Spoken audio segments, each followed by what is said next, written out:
I was lying in my bedroom, supposedly napping, when my son Marcus's voice crackled through the baby monitor I'd hidden in the living room. "Mix her sleeping pills with vodka tonight. Everyone will think the depressed old hag finally killed herself." His mistress Vanessa laughed, that shrill sound that had haunted my home for months. I didn't scream. I didn't cry. I picked up my phone, dialed the FBI, and set in motion the most elaborate trap of my life. From my deathbed 3 days later, with cameras recording every word I testified against them both. They got 40 years for conspiracy to murder, and I got my life back. My name is Catherine Morrison, and I used to think I knew my son. For 53 years, I believed I'd raised a good man. I was wrong. It started 6 months ago, though I didn't recognize the signs then. Marcus had always been attentive, calling every Sunday, visiting twice a month with his wife Jennifer and their 2 kids. We'd have dinner, the grandchildren would run around my garden, and everything felt normal. Perfect, even. I was a widow living alone in the sprawling 6-bedroom house my late husband Richard had built 30 years ago. The house sat on 5 acres in Connecticut, worth about $4 million, though I never talked about money. Richard had been a successful investor, and he'd left me very comfortable. More than comfortable, I had nearly $12 million in various accounts and trusts, plus the property. But I lived simply. I drove a 10-year-old Honda, bought my clothes at department store sales, and spent my days volunteering at the local library. My biggest indulgence was my garden. I didn't advertise my wealth because I'd seen what money did to families. I'd watched friends torn apart by inheritance disputes and relatives who became vultures the moment someone got sick. So I kept quiet, lived modestly, and enjoyed my peaceful life. The first crack appeared in March. Marcus came to visit alone, which was unusual. Jennifer had the flu, he said, and the kids were with her mother. We sat in the kitchen drinking coffee, and he seemed nervous, fidgeting with his cup, unable to meet my eyes. "Mom, I need to talk to you about something," he said finally. "Of course, sweetheart. What's wrong?" "It's about the house." He gestured around us. "This place is too big for you. You're alone here. It's too much space, too much maintenance. Have you thought about downsizing?" I'd been hearing this from well-meaning friends for years, but hearing it from Marcus felt different. Something in his tone set off a tiny alarm bell in my mind, but I pushed it aside. "I'm managing fine," I told him gently. "Your father and I built this house together. It has all our memories." "I know, Mom, but be practical. You're 74 years old. What if you fall? What if something happens and no one's here to help Jennifer? And I have been talking, and we think you should sell this place, buy a nice condo somewhere with security and other people around. You could even move closer to us." The way he said it, "Jennifer and I have been talking," made my stomach tighten. Not "I'm worried about you," but "we've been talking," as if they'd been discussing my life, my future, my home without including me in the conversation. "I appreciate your concern," I said carefully, "but I'm not ready to leave this house. When I am, I'll let you know." His jaw clenched just for a second, but I saw it. "Mom, you're being stubborn. This house is wasted on one person.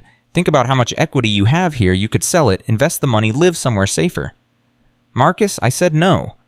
I kept my voice level but firm. "This is my home. I'm not selling it." He left shortly after that, and I noticed he barely kissed me goodbye. Over the next few weeks, he called less often. When he did visit, Jennifer came with him, and she'd walk through the house with this calculating look in her eyes, as if she were already redecorating in her mind. Then in April, everything changed. Marcus called on a Tuesday evening, his voice strange and tight. "Mom, Jennifer, and I are separating." My heart broke for him, for their kids. "Oh, Marcus, I'm so sorry. What happened?" "We've grown apart. She's moved in with her sister. I need some time to figure things out. Would it be okay if I stayed with you for a while? What mother says no to that?" "Of course, sweetheart. Come home. Stay as long as you need."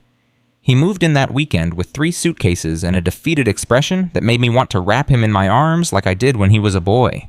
For the first 2 weeks, he was the son I remembered helping around the house, joining me for meals, spending evenings watching old movies together. He seemed genuinely heartbroken, and I did everything I could to support him. Then Vanessa appeared. I came home from the library one afternoon in early May and found a strange car in my driveway, a red BMW convertible that screamed new money. Inside, I heard laughter from the living room. Marcus's laugh and a woman's voice I didn't recognize. "Mom." Marcus jumped up when I entered, looking startled. "I didn't expect you home so early." The woman on my sofa was young, maybe 30, with long dark hair, designer clothes, and the kind of polished beauty that came from expensive salons and dermatologists. She looked at me with barely concealed amusement. "This is Vanessa," Marcus said. "She's a colleague from work. Vanessa, this is my mother, Catherine." "Nice to meet you." Vanessa purred, not bothering to get up or shake my hand. She was draped across my sofa like she owned it. One arm stretched along the back, her shoes kicked off onto my Persian rug. Something about her made my skin crawl instantly. Not just her rudeness, there was something predatory in the way she looked at Marcus, the way her eyes swept around my living room, tallying up the value of everything she saw. "I didn't know you were bringing company," I said to Marcus, keeping my tone neutral.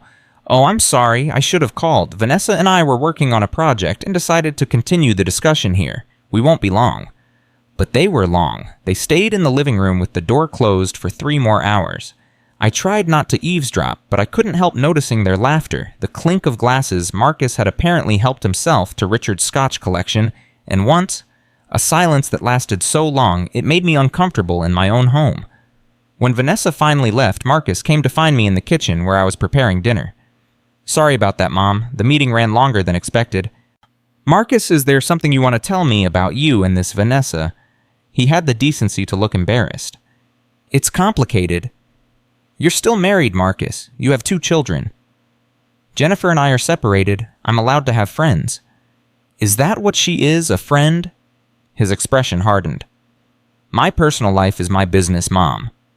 It was the first time he'd ever spoken to me that way, cold and dismissive, like I was an obstacle rather than his mother. I let it drop, but I started paying closer attention. Vanessa became a regular presence. She'd show up at all hours, often staying until late at night.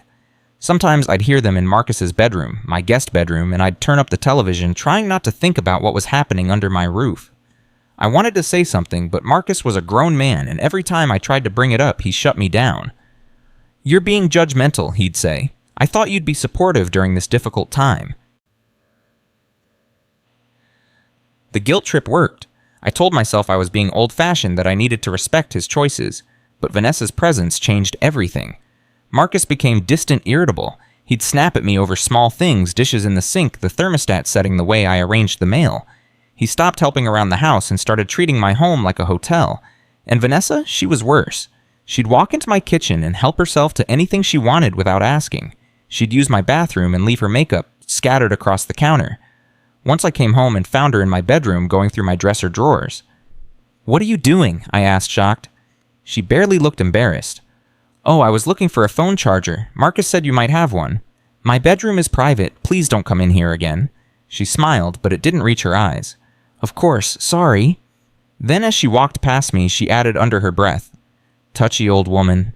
I started feeling uncomfortable in my own home, tiptoeing around, trying not to disturb them or set off Marcus's temper. I noticed other things too. They'd have hushed conversations that stopped when I entered a room. Sometimes I'd catch Vanessa staring at my jewelry box or studying the paintings on my walls. Marcus started asking strange questions about my finances.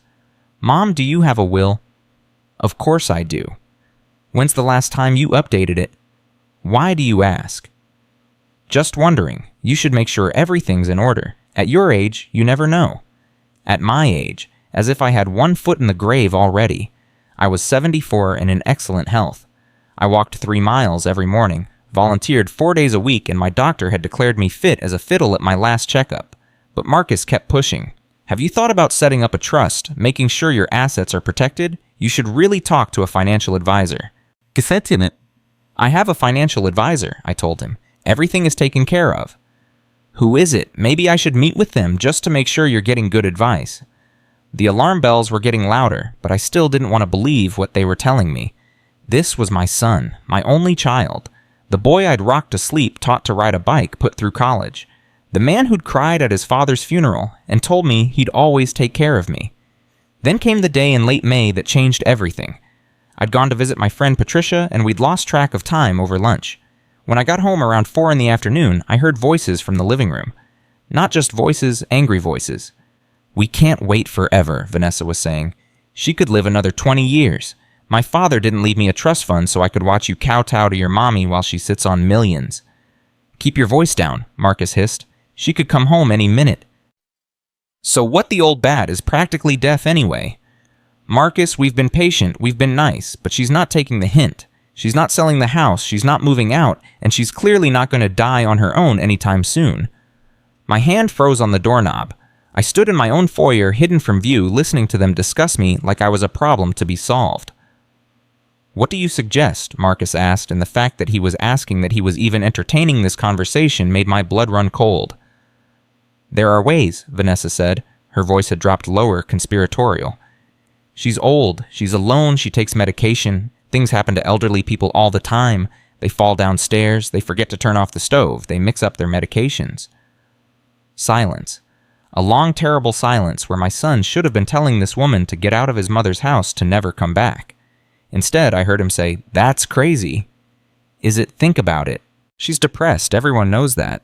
Widow living alone in a huge empty house, barely any friends. Her own son had to move in because she was so lonely. If something happened, if she took too many sleeping pills, drank too much wine, who would be surprised?" "Vanessa, stop. I'm just saying we need to think creatively. This house alone is worth $4 million, plus whatever she has in savings and investments. If something happened to her, you'd inherit everything. We could sell this place and finally start our real life together, the life we deserve." Another silence. Then Marcus said quietly, "She'd never do that. Commit suicide, I mean. She's religious. She'd consider it a sin." My heart shattered, not because he was disagreeing with Vanessa's plan, but because he was pointing out the flaw in it. He was problem solving. He was considering how to make it work. "Then we make it look like an accident," Vanessa said. "Marcus, I love you, but I'm not living in your mother's house, forever being treated like a guest in what should be our home. She's standing in the way of our happiness. She's standing in the way of our future. I need to think about this." "Don't think too long. I'm not getting any younger, and neither are you. We've already wasted months. I want to get married. I want to travel. I want to live in a place that's actually ours, not sleep in your childhood bedroom while your mother judges us through the walls." I backed away from the door as quietly as I could, my mind reeling.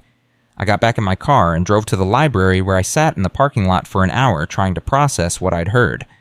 My son, my baby boy, was discussing ways to kill me, or at the very least, he wasn't immediately shutting down a woman who was suggesting it. That night at dinner, I watched Marcus carefully.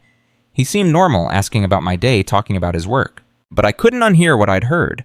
I couldn't forget that Vanessa had called me the old bat, or that Marcus had called me depressed when I wasn't religious, when I'd stopped going to church years ago. He didn't really know me anymore. Or maybe he'd never bothered to know the real me. Maybe I'd always just been Mom, the person who gave him things, supported him, funded his life, and was now sitting on assets he wanted. Over the next week, I started noticing more disturbing things. My sleeping pills I took one occasionally when I had trouble sleeping were being moved. I'd leave the bottle on my nightstand and it would appear on the bathroom counter. Small amounts were missing. My wine rack, which I rarely touched, had bottles opened and recorked. Glasses that I knew I'd washed were left out with residue in them. Someone was practicing. Someone was testing. Someone was preparing. I thought about going to the police, but with a conversation I'd overheard pills that had been moved, they'd think I was a paranoid old woman. I thought about confronting Marcus, but instinct told me that would make things worse, might even accelerate whatever they were planning. So I did something else. Something they would never expect from the naive, gentle, depressed old mother they thought I was. I went shopping at an electronics store and bought something I'd read about in a mystery novel, a baby monitor. Not just any baby monitor, a modern one with crystal clear audio and an app that let me listen from anywhere. I set up the transmitter hidden behind books on the living room shelf and downloaded the app on my phone. Then I waited. I went about my life normally, or as normally as possible, when you know your son and his mistress are plotting to kill you. I went to the library. I tended my garden. I made dinners that they barely touched. I smiled and asked about their days. I played the role of the oblivious elderly mother perfectly. And I listened. Oh, how I listened. Every day I'd check the app fast-forwarding through boring bits, waiting for them to talk when they thought I couldn't hear. It took 3 days. I was at the library volunteering at the children's reading hour when my phone buzzed with a notification. The baby monitor had picked up voices. I excused myself, went to my car, and opened the app with shaking hands. Marcus's voice came through clearly. "I think we should do it soon. She's been acting strange lately, watching us. What if she suspects something?" "She doesn't suspect anything," Vanessa said. "She's too trusting, too stupid. That's what happens when you live your whole life as a doormat. But you're right, we should move quickly. This weekend. Your kids are with Jennifer. You said no one's expecting you anywhere. It's perfect timing." "How?" Marcus asked. His voice sounded strained, but not reluctant, just nervous. "It has to look natural, an accident or suicide. Here's what I'm thinking." My hands were shaking so badly I almost dropped the phone. I sat in my car in the library parking lot and I listened to my son and his mistress plan my murder. They talked for 20 minutes, going over every detail. Vanessa had clearly been thinking about this for a while. She'd researched everything. "She takes Ambien sometimes for sleep, right?" Vanessa said. "What's the dosage? 10 milligrams, but she doesn't take it every night." "Doesn't matter. Here's what we do. Friday night, you suggest having drinks together, a nice mother-son evening to make up for being distant lately. You make her a vodka tonic, but you put 4 or 5 of her own Ambien pills in it, crushed up. Mix it well." "Won't she taste it?" "Not if you make it strong enough. Use good vodka, add extra tonic, maybe some lime. She'll drink it, she trusts you. Within an hour, she'll be drowsy. You help her up to bed, tuck her in like a good son. Then we wait 2 hours for her to be deeply asleep." "Then what?" "Then we give her more. We'll put another 5 or 6 pills and some vodka, prop her up, and pour it down her throat. She'll be so sedated she won't even fight. Then we leave the bottles on her nightstand, the Ambien, the vodka, and we stage it. Maybe a note on her computer, a draft of a suicide letter. Something about being depressed since your father died, about feeling like a burden." The clinical way she described it made me want to vomit. This was my death they were planning, discussed like a recipe for dinner. "What if it doesn't work?" Marcus asked. "What if she wakes up or doesn't drink enough?" "Then we use the backup plan. We have her pills, we know how many constitute a lethal dose. Worst case, we crush up 15 or 20 and put them in her food or drink over the course of the evening. But the vodka method is cleaner. It looks like she did it herself. Depressed widow, drowning her sorrows, accidentally took too many pills. Or intentionally. Either way, no one questions it. And if someone does investigate, Marcus, baby, think about it. You're her grieving son who tried so hard to help her. You moved in to take care of her. You were worried about her mental health. You'd even suggested she sell the house because it was too much for her. You'll be the perfect bereaved son. And I'll back up every word. We've been careful. We're never affectionate in public. No one knows about us yet. I'm just your coworker who came by sometimes. No motive, no suspicion." "When do we do it?" Those 4 words destroyed something in me that could never be repaired. My son, my baby, my only child asking when he should murder his mother. "Friday night," Vanessa said. "Tomorrow. No more waiting. We do it tomorrow night." I sat in that car listening to them laugh about how we'd have one last nice dinner together, how Marcus would make a toast to me, how ironic it would be that my last meal would be in my beloved kitchen. They talked about my funeral, about Marcus playing the devastated son, about how quickly they could sell the house afterward. "Do you think anyone will fight the will?" Marcus asked. "Who would?" "You're her only child. There's no one else. As soon as the estate settles, everything's yours. Everything's ours." After they stopped talking, I sat in my car for another hour, staring at nothing, trying to comprehend what I'd just heard. My son wanted me dead. Not in some abstract, eventual way, he wanted me dead tomorrow night. He'd chosen the date, the method, the staging. He was willing to force sleeping pills and vodka down my throat while I was unconscious. He was willing to watch me die. But here's what Marcus had forgotten about his mother. I wasn't the soft, gentle, helpless woman he thought I was. Yes, I'd spent decades being a supportive wife and devoted mother. Yes, I'd lived quietly and modestly. But before I met Richard, before I became a wife and mother, I'd been someone else. I'd been Catherine Blackwell, assistant district attorney in Manhattan, who'd prosecuted some of the most dangerous criminals in New York. I'd sent mobsters to prison. I'd gone head-to-head with killers and con artists and walked away victorious every single time. I'd retired when I got pregnant with Marcus because Richard and I had wanted to raise our son in a stable, loving home. I'd left that life behind willingly, happily. But I'd never forgotten how to think like a prosecutor. I'd never lost those instincts, that ability to see 10 steps ahead, to gather evidence to build an unshakable case. And now sitting in that parking lot, those instincts roared back to life. My son and his mistress had made a fatal mistake. They'd assumed I was weak. They'd planned my murder in my own home where I'd hidden a recording device. They'd confessed everything in crystal clear audio that I could prove came from my living room. They'd given me exactly what I needed to destroy them. I pulled out my phone, made a call, and said 5 words that changed everything. I need to report a conspiracy to commit murder. The FBI field office in New Haven was a stark concrete building that looked exactly like what it was, a place where serious business happened. I sat in a small interview room with beige walls and fluorescent lighting that made everything look slightly jaundiced. Across from me sat Special Agent Rebecca Torres, a woman in her early 40s with sharp eyes and an expression that gave nothing away. "Mrs. Morrison, I need you to start from the beginning," she said, her pen poised over a legal pad.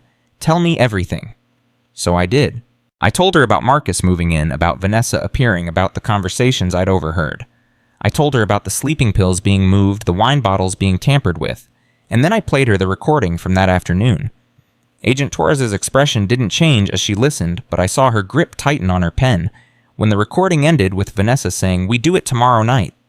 Torres looked up at me.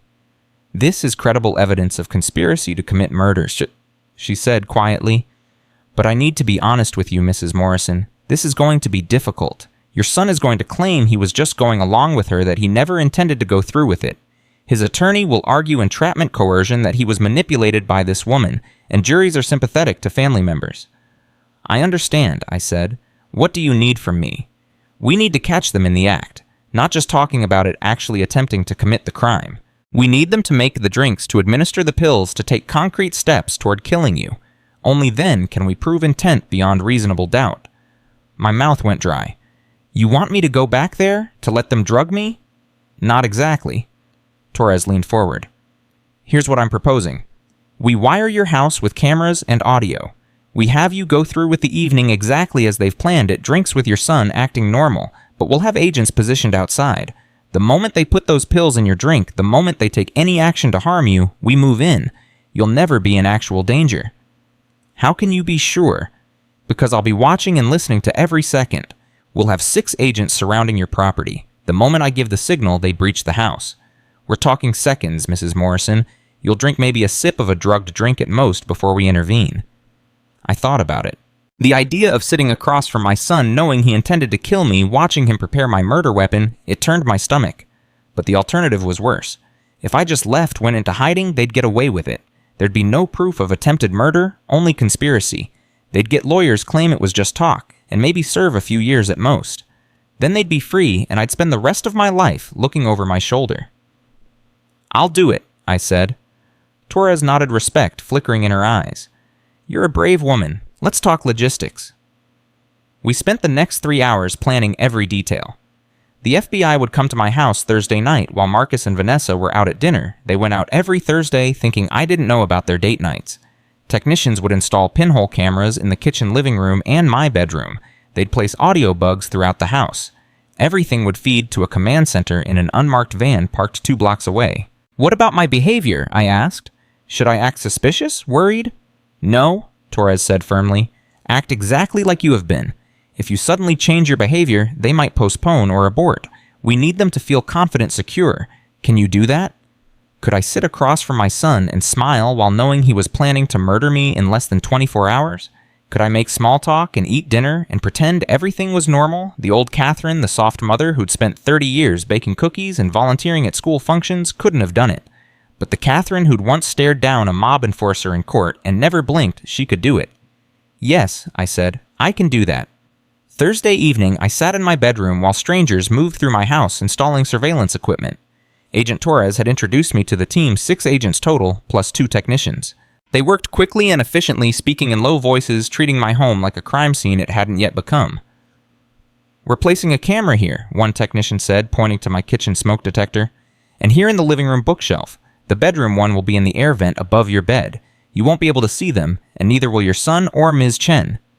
Vanessa's last name was Chen. Somehow, I'd never known that. I'd never asked about her, never wanted to know. Now I knew everything. The FBI had run a full background check. Vanessa Chen, 32 years old, originally from San Francisco. She'd been engaged 3 times, before always to older men with money. Each engagement had ended when the men discovered she was also seeing someone else on the side. She had debt credit cards, maxed out a car lease she could barely afford, and a taste for luxury she couldn't sustain on her marketing coordinator salary. She'd targeted Marcus deliberately. She worked at his company, had researched him, learned about his wealthy, widowed mother. Marcus thought he'd found her, but really she'd found him. She'd seduced him, convinced him to leave Jennifer, and moved him into my house like a chess piece. And Marcus, flattered by the attention of a beautiful younger woman, had fallen for every manipulation. "Mrs. Morrison," Agent Torres touched my arm gently. "You okay?" I realized I'd been staring at nothing, lost in thought. "Yes, sorry, this is just a lot." "I know, but you're doing great. Now tomorrow night, here's exactly what's going to happen. You'll go about your day normally. Come home around 5. Marcus will suggest drinks around 7, probably in the living room. Say yes. Act pleased that he's making an effort. When he hands you the drink, take it, but sip slowly. The moment you see him put anything in that drink, or if you taste anything off, you set it down and touch your left ear. That's our signal. We come in immediately. What if he forces me? What if he tries to make me drink it? Then we're through your door in under 10 seconds. But Mrs. Morrison, it won't come to that. We won't let it. After the team left, I lay in my bed staring at the ceiling, unable to sleep. Somewhere in this house were tiny cameras watching me. Somewhere outside, FBI agents were monitoring, making sure I was safe. And tomorrow night, my son would try to kill me. I must have dozed off eventually because I woke to the sound of Marcus moving around downstairs. The clock said 8 in the morning. Friday. The day I was supposed to die. I got up, showered, dressed in comfortable clothes jeans, and a soft blue sweater. I made myself look at my reflection and practice normalcy. Smile, look relaxed. Don't let him see anything different. Downstairs, Marcus was making coffee. He looked up when I entered and actually smiled. Morning, Mom. Want some? That would be lovely, I said, and my voice sounded normal. Not strangled, not terrified, just normal. He poured me a cup added cream the way I liked it and handed it to me. For a moment, I wondered if I'd imagined everything. If this was really my son, my sweet boy, making me coffee. Then I noticed his hand shaking slightly as he gave me the mug, and I knew. He was nervous. He was preparing himself for tonight. I was thinking, Marcus said, leaning against the counter. You and I haven't spent much quality time together lately. I've been wrapped up in my own problems, dealing with the separation and everything. I've neglected you. Oh, sweetheart, you haven't. No, Mom, I have, and I want to fix that. How about tonight? We have a nice evening together, just us. I'll make drinks we can order from that Italian place you love, watch a movie. Like old times. Like old times, when he was a boy and we'd have movie nights with popcorn and hot chocolate. Before he grew up and moved away and became a stranger who wanted me dead. That sounds wonderful, I said, smiling. I'd really like that. Relief washed over his face. Great. Perfect. I'll take care of everything. He left the kitchen humming, and I stood there holding my coffee, fighting the urge to throw it against the wall. He was such a good actor. Or maybe he'd convinced himself this was mercy, that he was doing me a favor. Maybe in his twisted logic, murdering me for my money was somehow an act of love. I went to the library as usual. Patricia was there, and we sorted through donated books for the children's section. She chattered about her grandchildren, her upcoming cruise, the new restaurant downtown. Normal things. Life things. Things that mattered to people who weren't planning murder or being murdered. Catherine, are you all right? Patricia asked at one point. You seem distracted. Just tired, I said. I haven't been sleeping well. You should try chamomile tea before bed. Works wonders for me. Chamomile tea. As if that would help when my son was planning to force sleeping pills and vodka down my throat. I left the library at 4 and drove home slowly, running through everything Agent Torres had told me. Act natural. Sip slowly. Touch your left ear if anything goes wrong. Trust that they're watching. Trust that they'll save you. Marcus's car was in the driveway, and so was Vanessa's BMW. They were both here. I sat in my car for a moment, gathering my courage, then walked inside. They were in the living room, and they jumped apart when I entered like teenagers caught making out. Vanessa was wearing a tight black dress that seemed inappropriate for a casual Friday evening, but then again she was dressed for a celebration. My death celebration. Hi, Mom, Marcus said, his voice too bright. You remember Vanessa? Of course. Hello, Vanessa. Mrs. Morrison, Vanessa said, smiling that fake smile. Marcus invited me to join you for dinner tonight. I hope that's okay. It wasn't in the plan. The recording had said just Marcus and me, but Vanessa wanted to watch. She wanted to see me die. The more the merrier, I said, and went upstairs to change. In my bedroom, I looked at the air vent where I knew the camera was hidden. I mouthed the words, "She's here too," hoping whoever was watching would understand. Then I changed into a nice dress. If this was my last performance, I'd look good for it, and went back downstairs. Marcus had set up the living room beautifully. Candles on the coffee table, music playing softly, 3 glasses set out. 3, not 2. He'd planned for Vanessa to be here all along. What can I get you to drink, Mom? Marcus asked, standing by the bar cart that held Richard's liquor collection. What are you having? I'm making vodka tonics. Your favorite, right? It wasn't actually my favorite. I rarely drank vodka. But Marcus didn't know that, because Marcus didn't really know me. Sounds perfect, I said, sitting down on the sofa. Vanessa sat across from me, studying me like a scientist observing an experiment. This is such a beautiful house, Mrs. Morrison. You must have so many memories here. 50 years worth, I said. My husband and I built it together. That's so sweet. But don't you find it lonely rattling around in all this space by yourself? I manage. Still, at your age, wouldn't a nice condo be easier, somewhere with less maintenance, more security? She was pushing testing, trying to get me to talk about selling. I'm quite happy here, I said firmly. Marcus came over with 3 drinks. He handed one to Vanessa, one to me, and kept one for himself. The glasses were identical, tall, clear, with ice and lime. I couldn't tell if mine was drugged just by looking at it. A toast, Marcus said, raising his glass. To family, to second chances, to new beginnings. Blikey, to murder, I thought, but didn't say. We all clinked glasses, and I brought mine to my lips, taking the smallest sip possible. It tasted normal vodka tonic lime, maybe a bit stronger than I'd make it, but nothing obviously wrong. I set it down on the coffee table, watching Marcus watch me. You're not drinking, Mom, he said after a minute. I am, just slowly. I'm not much of a drinker, you know that. Come on, it's a celebration. Live a little. He picked up my glass and handed it back to me. My heart pounded. This was it. This was the moment where he'd try to make me drink poison. I took another small sip, then set it down again. Marcus, I said I'm fine. Don't push. Something flickered in his eyes. Frustration, anger. The evening wasn't going according to plan. I wasn't drinking enough, wasn't getting drowsy fast enough. Vanessa stood up suddenly. I'm going to use the restroom. Be right back. She left the room, her heels clicking on the hardwood floor. Marcus sat down next to me, too close, crowding me on the sofa. Mom, I need to tell you something. What is it, sweetheart? I've been thinking about what you said a few months ago, about this house, about the memories. I understand now. This is your home. I shouldn't have pressured you to sell. He was changing tactics, trying to make me relax, trust him, let my guard down. Thank you, Marcus. That means a lot. I was being selfish, thinking about what would be easier for me, not what you wanted. Can you forgive me? I looked at my son, really looked at him. His face was so earnest, so sincere. If I didn't know what I knew, I'd believe him. I'd fall for this manipulation. Of course I forgive you, I said. He hugged me, then his arms tight around me, and I felt his hand move toward my drink on the coffee table. In the mirror across the room, I could see his reflection. I could see him pull a small plastic bag from his pocket, could see his fingers working to open it while holding me close. He was going to dump more pills in my drink while pretending to embrace me. I pulled back quickly. Sorry, I need to use the bathroom too. I stood up, grabbed my glass, I wasn't leaving it alone with him, and walked toward the hallway. Behind me, I heard Marcus curse under his breath.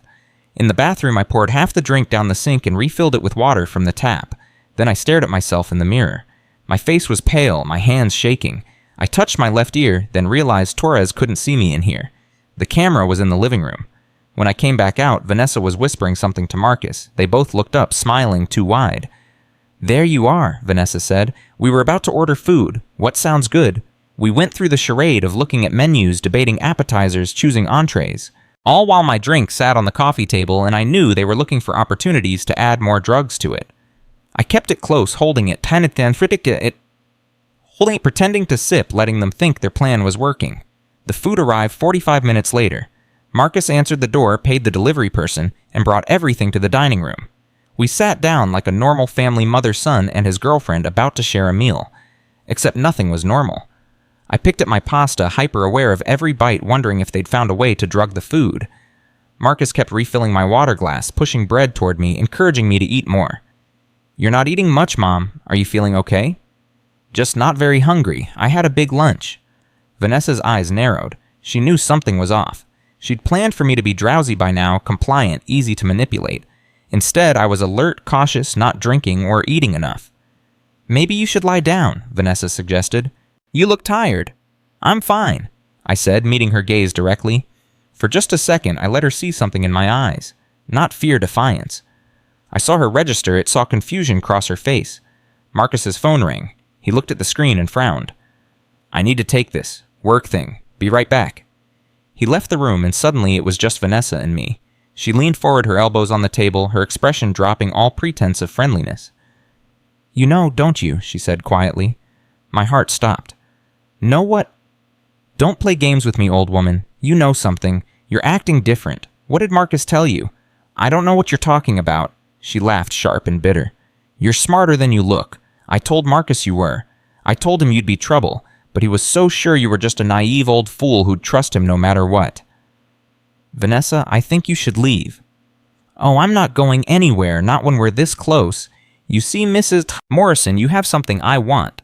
Actually, you have several million somethings I want, and I've worked too hard, played nice for too long to walk away now. If you're threatening me, I'm not threatening you, I'm just being honest. Marcus is too weak to do what needs to be done, but I'm not. I've done worse for less money. So here's what's going to happen. You're going to finish that drink, and then you're going to take your sleeping pills like a good girl, and tomorrow morning Marcus is going to find you dead in your bed. Tragic accident. Wealthy widow depressed and alone took too much medication. So sad. I stood up my chair, scraping loudly. Get out of my house.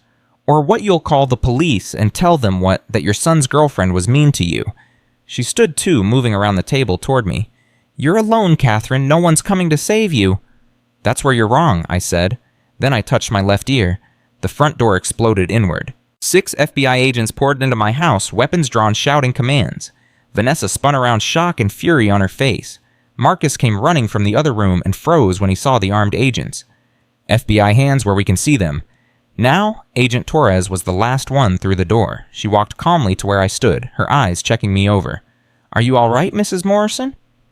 Yes, I said, my voice shaking now that it was over. Yes, I'm fine. Vanessa Chen Marcus Morrison, you're under arrest for conspiracy to commit murder? This is insane, Marcus shouted.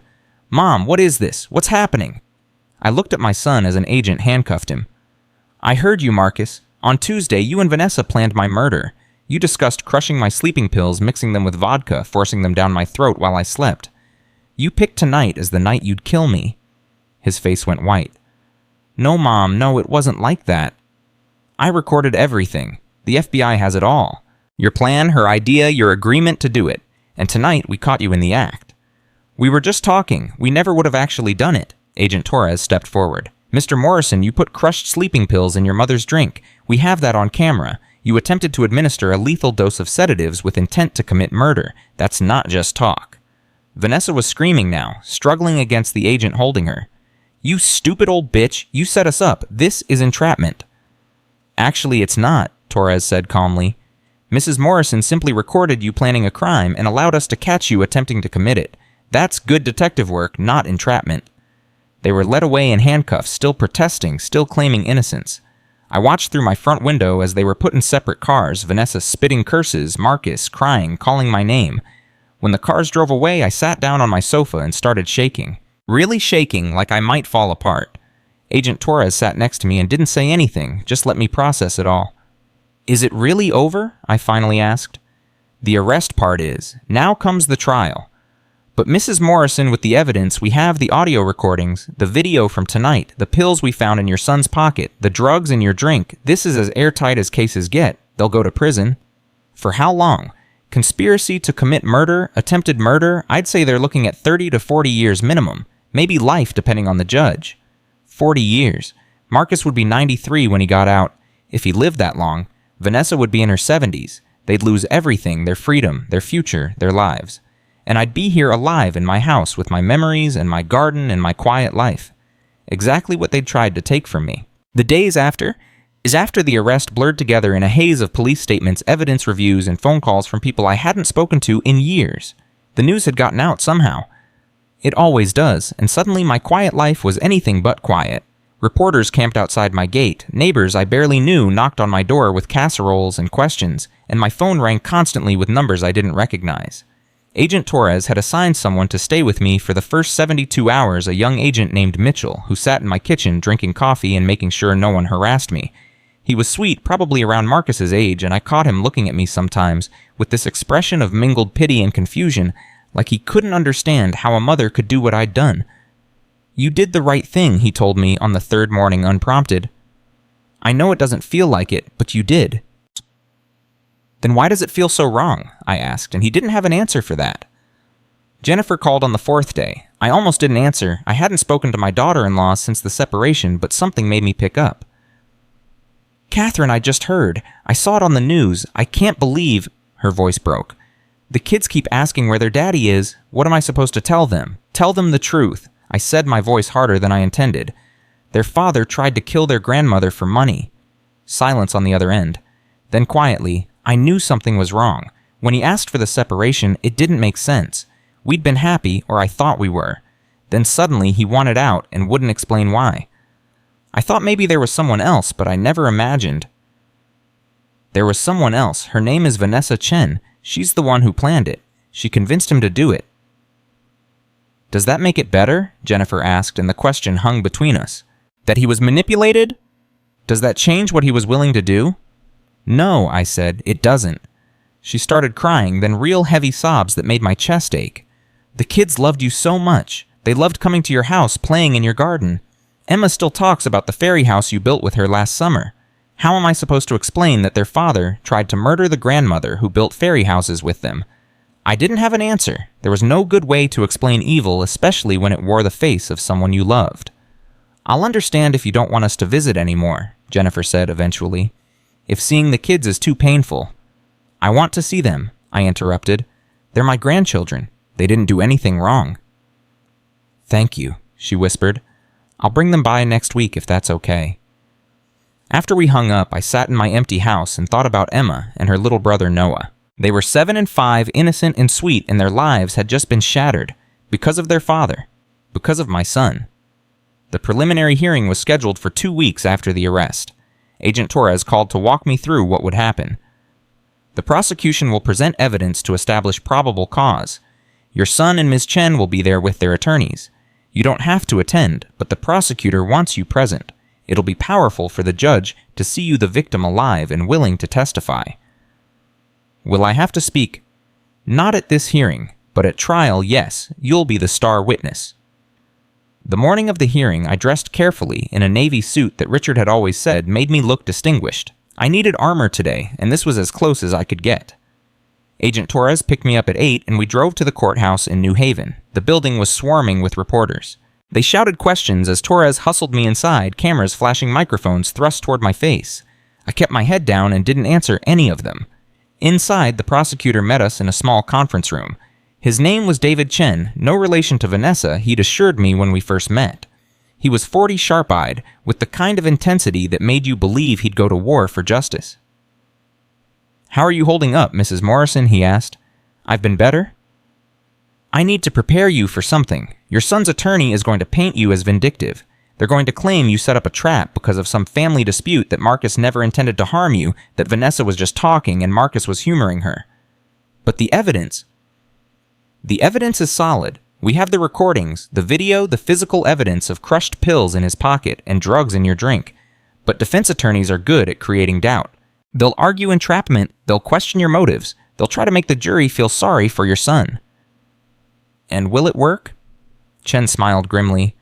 Not if I have anything to say about it, but I need you to be strong. Can you do that?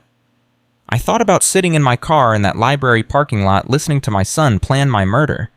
I thought about his hand shaking as he handed me that poisoned drink, about Vanessa's cold eyes as she told me I was going to die. I thought about Emma and Noah, who deserved better than a father in prison, but deserved even more to grow up knowing that actions have consequences. Yes, I said, I can do that. The courtroom was smaller than I expected, wood-paneled and formal, with rows of benches for spectators. Most were empty except for a few reporters who'd been allowed inside. Chen led me to a seat behind the prosecution table, and then we waited. They brought Marcus in first. He was wearing an orange jumpsuit that made his skin look sallow, and he'd lost weight in just 2 weeks. His eyes scanned the courtroom and landed on me. For a moment, we just stared at each other across that space, mother and son, victim and perpetrator, 2 people who used to be family. He looked away first. Vanessa came in next, also in orange, also thinner. But where Marcus looked defeated, she looked furious. Her eyes blazed with hatred when she saw me, and she had to be physically restrained by the guard when she tried to lunge toward the gallery.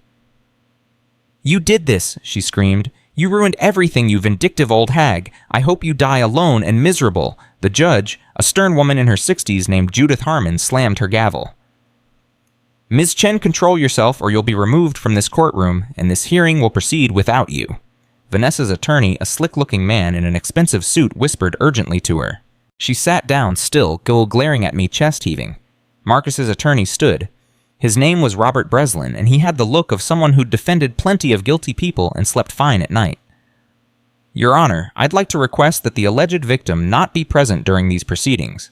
Her presence is prejudicial to my client's right to a fair hearing. Judge Harmon looked at him over her reading glasses. Denied. The victim has every right to be here.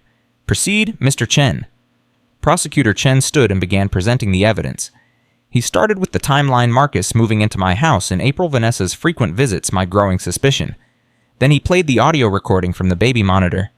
Marcus's voice filled the courtroom. Mix her sleeping pills with vodka tonight. Everyone will think the depressed old hag finally killed herself. I watched the judge's face harden. I watched the court reporter's hands pause on her stenography machine. I watched Marcus's attorney close his eye. Then Vanessa's voice, "We do it tomorrow night, no more waiting." And Marcus, "When do we do it?" Chen let the recording play for 15 minutes, every damning word. When it ended, the silence in the courtroom was deafening. "Your Honor," Chen continued, "the state will show that on the evening of June 7th, the defendants acted on this plan. Surveillance footage shows Marcus Morrison crushing pills from his mother's prescription bottle and placing them in his pocket. Video evidence shows him attempting to drug her drink. Chemical analysis of that drink confirmed the presence of zolpidem, the active ingredient in Ambien, at a concentration that would have been lethal combined with the alcohol content." Breslin stood. "Your Honor, my client maintains that he never intended to go through with any plan. The pills in his pocket were his own medication. The conversation on the recording was fantasy venting, frustration, not a genuine conspiracy." "Then why did he put crushed pills in his mother's drink?" Judge Harmon asked. "He didn't. The state has no evidence that my client personally crushed any pills or placed them in any beverage. The drink was sitting unattended. Anyone could have tampered with it." "Anyone?" Harmon raised an eyebrow. "Mr. Breslin, are you suggesting Mrs. Morrison drugged her own drink to frame her son?" "I'm suggesting that the evidence is circumstantial and that my client is innocent until proven guilty." Vanessa's attorney stood as well. "Your Honor, my client also maintains her innocence. The conversation recorded was protected speech. She never took any physical action to harm Mrs. Morrison. At most, she's guilty of poor taste in humor." "Humor?" Chen's voice was sharp. "She discussed in detail how to murder Mrs. Morrison, including the method, timing, and cover story. That's not humor, Your Honor. That's premeditation." The arguments went back and forth for another hour. Both defense attorneys tried every trick they could think of, challenging the admissibility of the recording, questioning the FBI's involvement, suggesting I had ulterior motives. But Judge Harmon wasn't buying it. Finally, she held up a hand. "I've heard enough. The evidence presented establishes probable cause that Marcus Morrison and Vanessa Chen conspired to commit murder and attempted to carry out that murder. Both defendants will be held without bail pending trial. Given the severity of the charges and the clear danger they pose to Mrs. Morrison, I'm also issuing a restraining order. Neither defendant is to have any contact with the victim directly or through third parties. Trial date will be set within 90 days. Her gavel came down and it was over. Marcus was led away without looking at me again, but Vanessa twisted in her seat as the guards pulled her up, her face contorted with rage. "This isn't over, Catherine," she shouted. "You think you've won, but you haven't. I'll make sure everyone knows what you really are, a vindictive, manipulative old woman who destroyed her own son. I'll ruin you." "Ms. Chen, that's enough," Judge Harmon snapped. "Add contempt of court to her charges." As they dragged her from the courtroom, still screaming, I felt strangely calm. Let her scream. Let her rage. She was going to prison, and I was going home. Outside the courthouse, the reporters swarmed again. This time, Prosecutor Chen stopped and made a brief statement. "Today, the court found probable cause to proceed with charges against Marcus Morrison and Vanessa Chen for conspiracy to commit murder and attempted murder. This case represents a betrayal of the deepest family bonds, but it also represents something else, a survivor's courage. Mrs. Morrison showed extraordinary bravery in coming forward and helping us catch these defendants in the act. We look forward to seeking justice at trial." A reporter shouted a question at me. "Mrs. Morrison, do you have any message for your son?" I looked at the cameras, at all those people watching, judging, consuming this tragedy like entertainment, and I thought about what I wanted to say. I could say I forgave him. I could say I still loved him. I could play the heartbroken mother. But I was done lying. "Yes," I said clearly. "I have a message. Actions have consequences. If you try to hurt someone, especially someone who loves you and trusts you, you will be held accountable. That's not vengeance. That's justice." Agent Torres drove me home through a different route to avoid the reporters who'd undoubtedly followed us. When we pulled up to my house, I saw Jennifer's car in the driveway. She was sitting on my porch steps with Emma and Noah, and when they saw me, both children jumped up and ran toward me. "Grandma?" Emma threw herself into my arms. "Mommy said you were sick, but you're okay now." I held her tight, breathing in the smell of her strawberry shampoo, feeling her small arms around my neck. Noah wrapped himself around my leg, and for a moment I just stood there with my grandchildren clinging to me, and I started crying. "Why are you sad, Grandma?" Noah asked, looking up at me with Richard's eyes. "I'm not sad, baby. I'm happy. I'm so happy to see you." Jennifer approached slowly. She looked tired, like she hadn't slept in weeks. "I told them you were sick," she said quietly. "I didn't know what else to say." "Thank you." "We can't stay long. I just wanted them to see you, to know you're all right. But Catherine, I need to ask you something." She glanced at the kids who'd run off to explore the garden. "At the trial, will they have to testify? Will they have to know what their father did?" "No, Katu," I said firmly. "They're too young. The prosecutor said they won't be called. They don't need to be part of this." "Good. That's good." She wiped her eyes. "I filed for divorce yesterday. Full custody. My attorney said, given the circumstances, Marcus won't be able to contest it. He'll have no parental rights." "I'm sorry it came to this." She laughed bitterly. "Are you? I'm not. I married a man who was willing to murder his own mother. What else might he have been capable of? What if someday the kids had been in his way? What if I had been—" She shuddered. "You save more than just yourself, Catherine. You might have saved us, too." I hadn't thought of it that way. I'd been so focused on my own survival, my own betrayal, that I hadn't considered who else might have been at risk for Marcus and Vanessa's greed. We watched the kids play for a while, chasing each other around the rose bushes, laughing and carefree. Eventually, Jennifer gathered them up to leave. "Can we come back next week, Grandma?" Emma asked. "Anytime you want, sweetheart." After they left, I walked through my house, my beautiful house that Marcus had wanted so badly he'd been willing to kill for it. I ran my hand along the kitchen counter where Richard and I had made breakfast together for 30 years. I looked at the living room where we'd celebrated Christmases and birthdays. I went upstairs to the bedroom where I'd thought I'd die, where my son had planned to hold me down and force poison into me. And I realized something. This house wasn't a museum anymore, wasn't just a collection of memories. It was mine. Fully, completely mine. No one was going to take it from me. No one was going to drive me out. I'd fought for it and I'd won. My phone rang. Unknown number. I almost didn't answer, but something made me pick up. "Mrs. Morrison," a woman's voice, tentative and young. "Yes. My name is Amy Foster. I'm a journalist with the New York Times. I'm working on a story about elder abuse and financial exploitation within families. Your case has brought a lot of attention to this issue. Would you be willing to speak with me?" I almost said no. I'd had enough of reporters, enough of people picking apart my family tragedy for public consumption, but then I thought about all the other elderly people out there trusting their children unaware of the danger they might be in. "What exactly do you want to know?" I asked. We talked for an hour. I told her about the warning signs I'd missed, the changes in Marcus's behavior, the way Vanessa had isolated him and manipulated him. I talked about how easily it could have happened, how I'd never suspected my own son could turn on me. "What would you say to other people in similar situations?" Amy asked. "Trust your instincts," I said. "If something feels wrong, it probably is. Don't dismiss your own feelings just because the person making you uncomfortable is family, and document everything. If I hadn't recorded those conversations, if I hadn't had concrete proof, they might have gotten away with it. Or worse, they might have succeeded, and everyone would have believed I'd committed suicide." The article ran 3 days later. It was front page with a photo of me in my garden, looking directly at the camera. The headline read, "The Son Who Tried to Kill His Mother, One Woman's Fight Against Family Greed." My phone exploded. Friends I hadn't heard from in decades called to tell me they'd read the article. Strangers sent letters of support. 3 different television shows wanted me for interviews. A literary agent called asking if I'd consider writing a book. And then on a Tuesday morning, 2 weeks before the trial, I got a visitor I didn't expect. The doorbell rang at 9. I opened it to find a woman about Marcus's age, professionally dressed, holding a briefcase. "Mrs. Morrison, my name is Linda Hutchins. I'm a clinical psychologist specializing in family dynamics and abuse. The prosecution asked me to evaluate this case, and I was hoping I could speak with you." I let her in, made tea, and we sat in my kitchen while she asked me questions about my relationship with Marcus growing up, about Richard's death, about the last 6 months. "What you experienced is called filial betrayal," she explained. "It's one of the most traumatic forms of abuse because it violates the fundamental trust between parent and child. Many victims struggle with guilt, wondering if they somehow caused it or if they could have prevented it." "I do feel guilty," I admitted. "I raised him. I must have done something wrong to create a person capable of this." "That's a common response, but it's not accurate. Your son made his choices as an adult.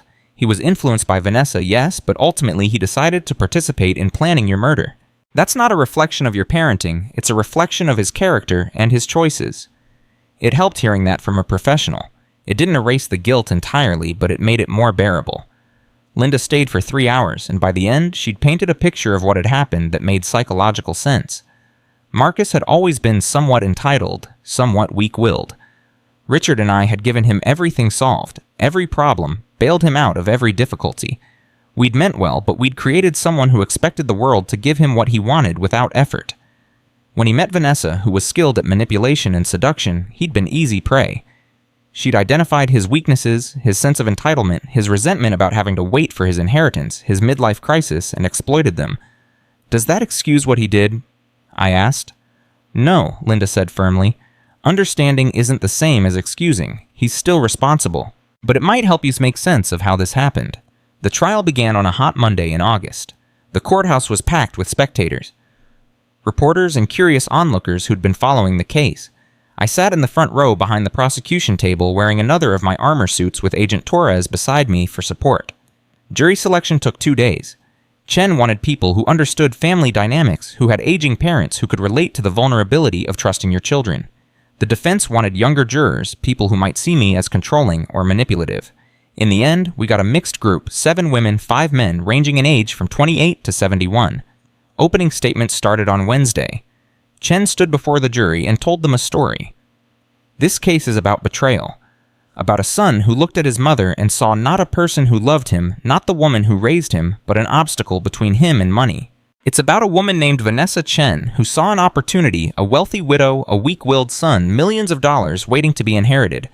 And it's about a crime that would have been perfect if the intended victim hadn't been smarter and braver than her would-be killers expected.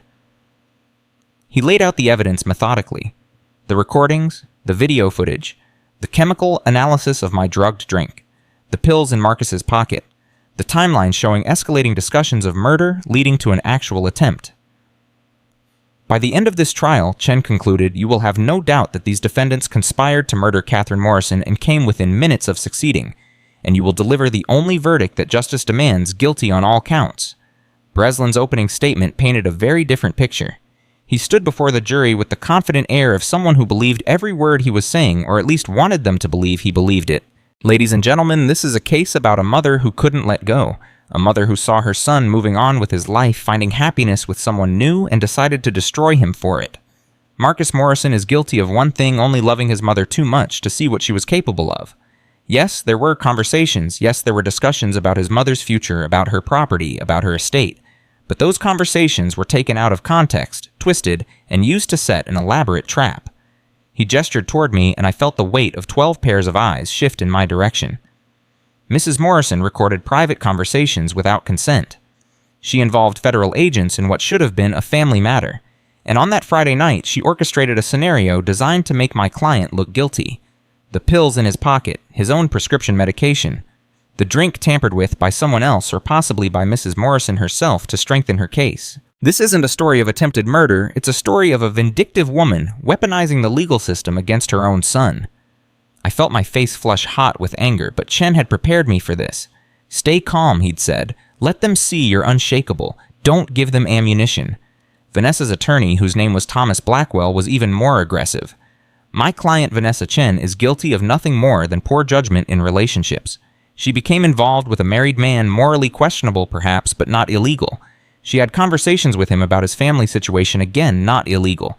She never touched Mrs. Morrison, never threatened her directly, never took any physical action to harm her.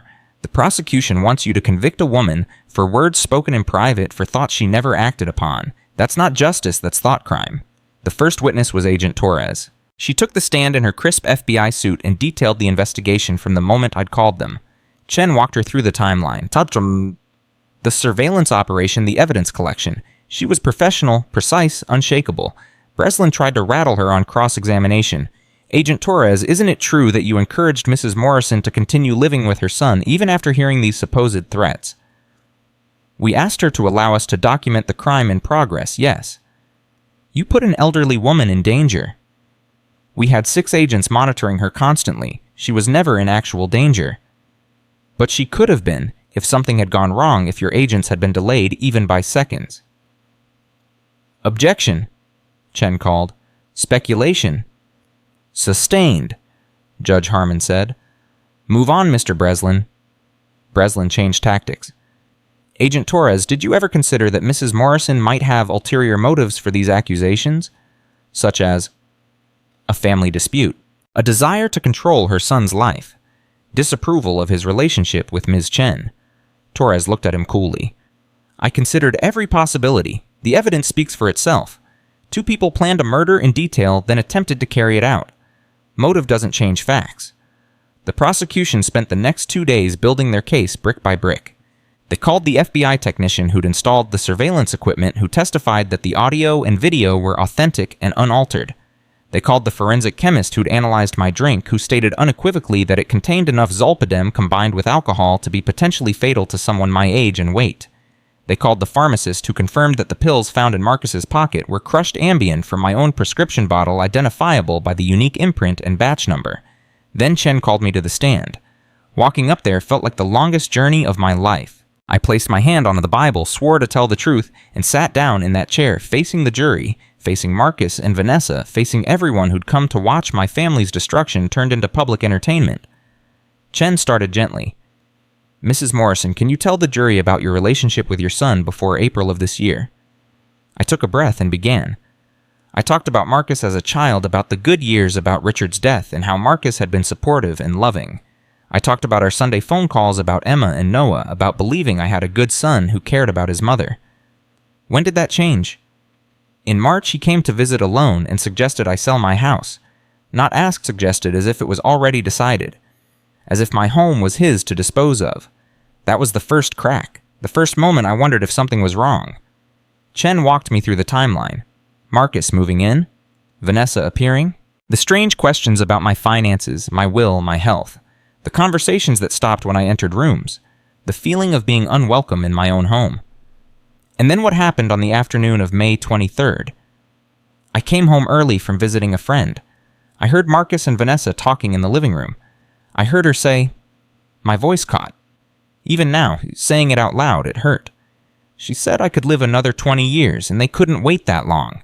She said there were ways to handle it. That I was old alone on medication. That things happen to elderly people all the time. What did your son say? He asked what she suggested, and she told him. She explained how they could make it look like suicide or an accident. And Marcus didn't say no. He didn't tell her to stop. He said, that's crazy, but then kept listening, kept problem solving with her, trying to figure out how to make it work. How did that make you feel? Objection, Breslin called. Relevance. Goes to state of mind, Your Honor, Kyle, Chen countered. I'll allow it. Answer the question, Mrs. Morrison? I looked directly at Marcus. He was staring at the table, unable to meet my eyes. It made me feel like I died already, like the son I knew, the boy I raised, was already gone, and a stranger was wearing his face. It made me feel more alone than I'd ever felt even after my husband died, because Richard died from a heart attack, something natural, something no one could prevent. But this, my son choosing to kill me, that was a betrayal worse than death. Chen let that sit for a moment before continuing. What did you do after overhearing that conversation? I installed a baby monitor to record them. I needed proof. I needed to know if I was overreacting or if I was really in danger. And what did you discover? That it was worse than I thought. 3 days later, they planned the entire thing. The date, the method, the cover story. Every detail of how they'd murder me and make it look like suicide. Chen played the recording again. Even though the jury had heard it, in opening statements, hearing it again in the context of my testimony hit differently. I watched the jurors' faces as they listened to my son discuss crushing my sleeping pills. I saw disgust, horror, anger. When it ended, Chen asked, what went through your mind when you heard that? I thought about calling him, confronting him, asking him how he could do this, but I realized that wouldn't stop it. It would just make him more careful, so I called the FBI instead. Chen walked me through the operation, the surveillance, the careful planning to catch them in the act. Then he got to the night itself. Tell the jury about Friday, June 7th, when your son and his accomplice attempted to murder you. I described it all. Marcus suggesting drinks, Vanessa showing up unexpectedly, the toast to new beginnings. Watching Marcus try to drug my drink while hugging me, his frustration when I wasn't drinking enough, Vanessa's growing suspicion that something was wrong, the final confrontation in the dining room when Vanessa dropped all pretense and told me exactly what was going to happen to me. She said I was going to finish that drink and take my sleeping pills like a good girl. She said by morning Marcus would find me dead. She said no one was coming to save me, and then I gave the signal and the FBI came through my door. During all of this, Mrs. Morrison, were you afraid?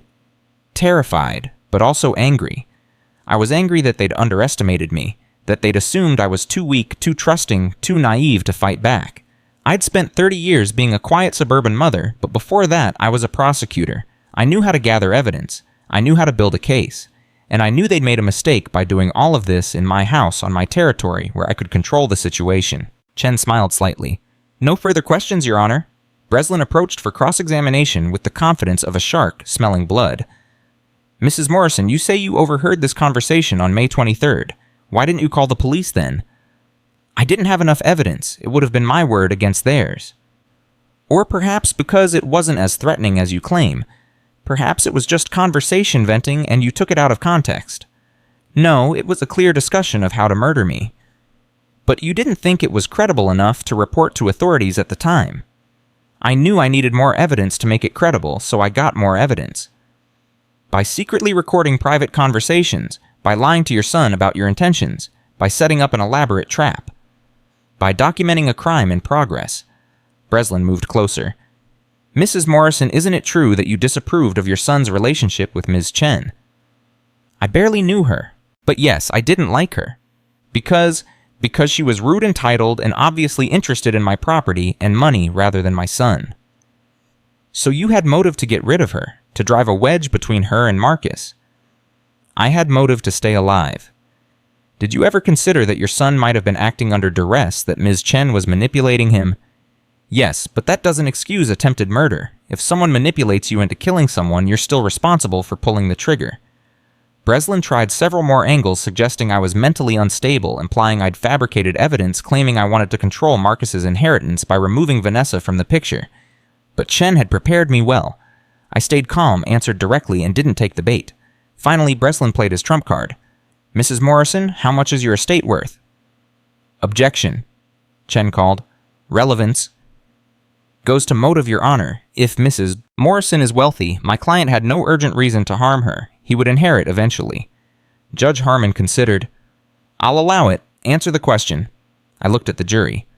My estate is worth approximately $16 million. The house investments, life insurance policies, and various assets. There was an audible gasp from the gallery. Even the jury members looked shocked. Breslin's eyes lit up like he'd won something. 16 million. That's substantially more than the 4 million the prosecution mentioned. Isn't it true, Mrs. Morrison, that your son didn't know about all this wealth? He knew we were comfortable. I didn't advertise the exact amount. So from his perspective, V, you were a modestly wealthy widow living alone in a valuable house, not a multimillionaire. I don't see how that changes anything. Whether he thought he'd inherit 4 million or 16 million, he still tried to kill me for it. Or perhaps Mrs. Morrison, he didn't try to kill you at all. Perhaps you invented this entire scenario because you wanted to maintain control of your wealth and your son's life.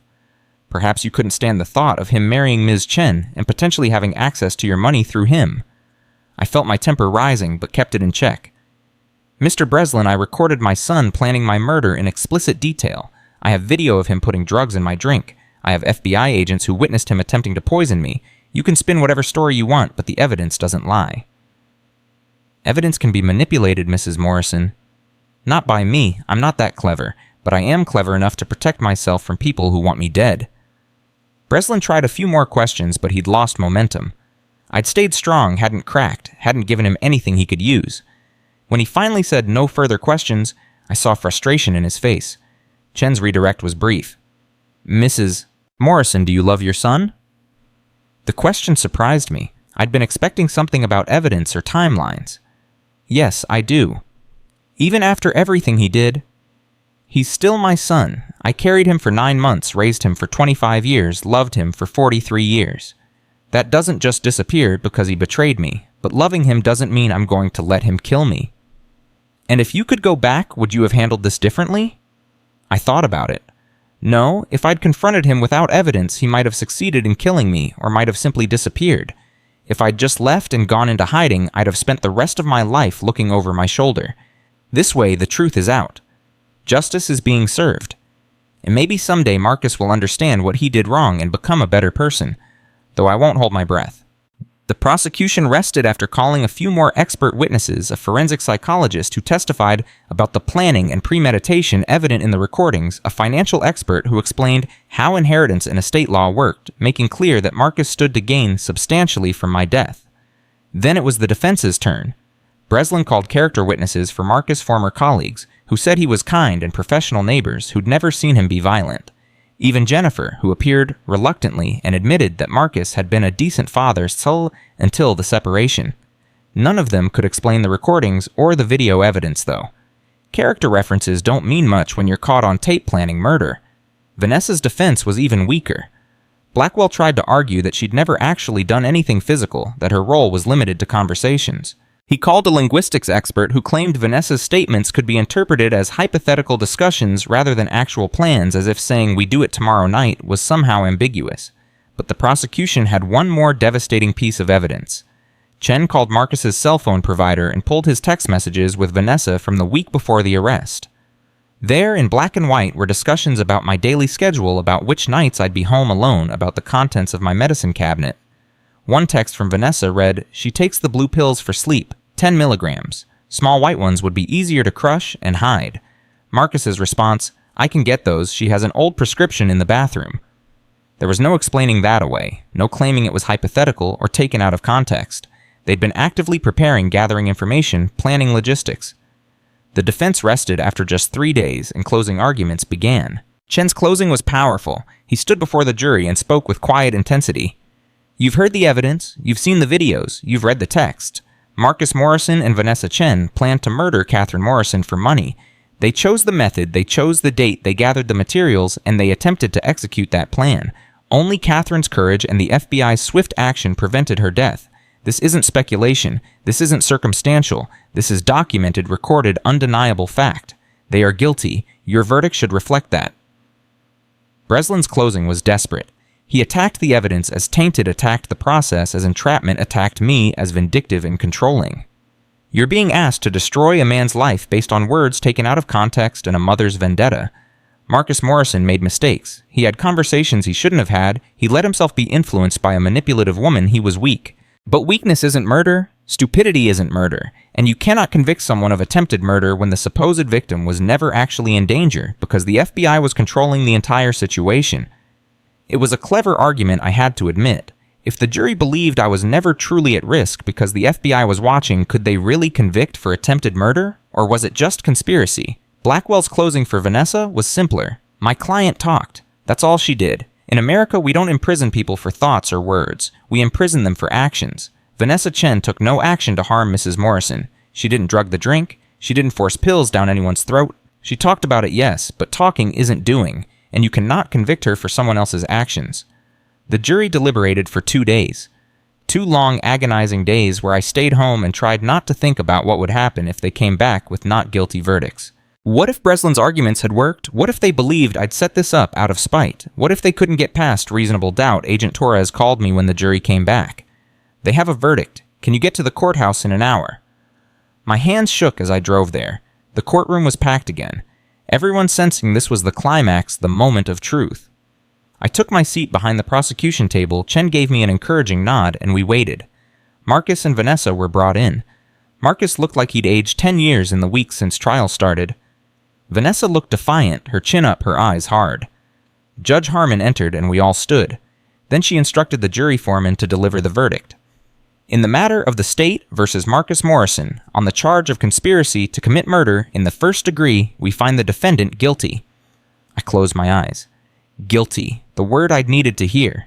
"On the charge of attempted murder in the first degree, we find the defendant guilty." Marcus made a sound, something between a sob and a gasp. His attorney put a hand on his shoulder.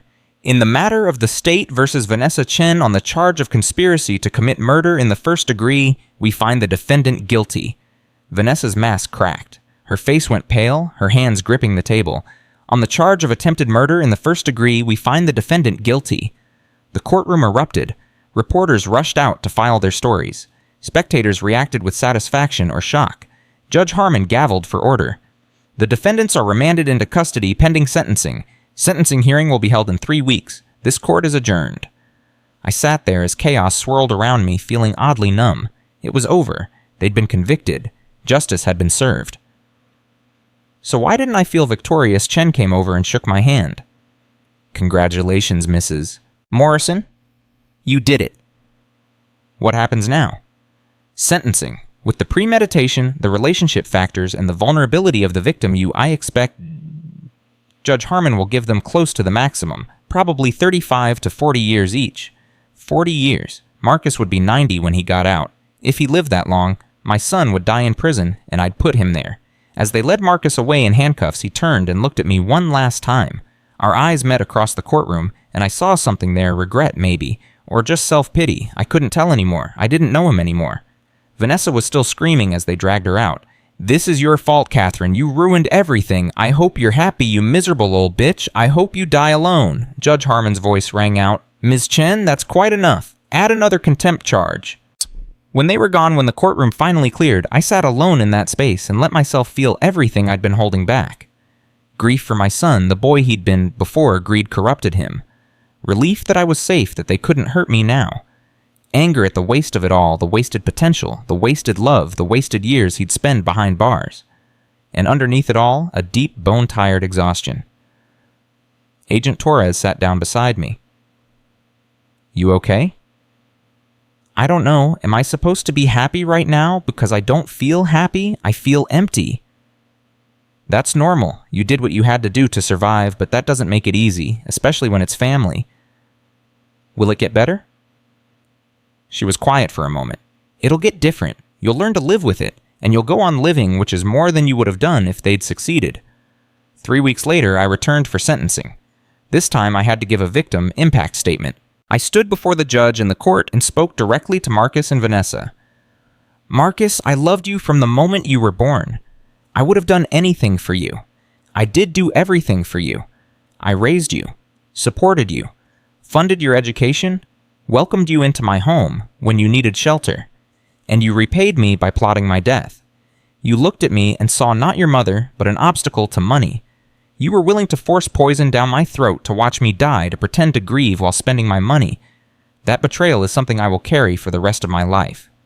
I turned to Vanessa then, and the anger I'd been holding back finally broke through. And you? You saw a lonely widow and a weak man and decided that they were your ticket to wealth. You seduced my son, poisoned his mind against me, and orchestrated my murder like it was nothing more than a business transaction. You called me an old hag. A leech told me I should just die and make things easier for everyone. You're a predator, Vanessa. You hunt vulnerable people and destroy them. But you made one critical mistake. You underestimated me. You thought I was weak and stupid and easy to kill. You were wrong. I looked back at Judge Harmon. I ask this court to impose the maximum sentence allowable by law. These two people planned my murder in cold blood, attempted to carry it out, and showed no remorse. They deserve to spend the rest of their lives paying for what they tried to do. Judge Harmon nodded slowly. Thank you, Mrs. Morrison. Mr. Morrison, do you have anything to say before I impose sentence? Marcus stood, his voice breaking. Mom, I'm so sorry. I don't know what happened to me. I got lost. Vanessa, she got into my head, and I couldn't think straight. I never really wanted to hurt you. I love you. I've always loved you. Please, please forgive me. I said nothing, just stared at him until he sat back down. Ms. Chen, do you wish to make a statement? Vanessa stood, and I expected more rage, more accusations. Instead, her voice was cold and calculating. I regret nothing except getting caught. Catherine Morrison is a manipulative, controlling woman who set up her own son because she couldn't stand to lose control of him. She deserves whatever loneliness and misery she gets for the rest of her life. Even now, even facing decades in prison, she couldn't admit she'd done anything wrong.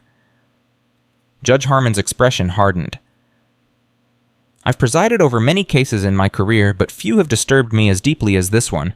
Mr. Morrison, you betrayed the most fundamental bond, the bond between parent and child.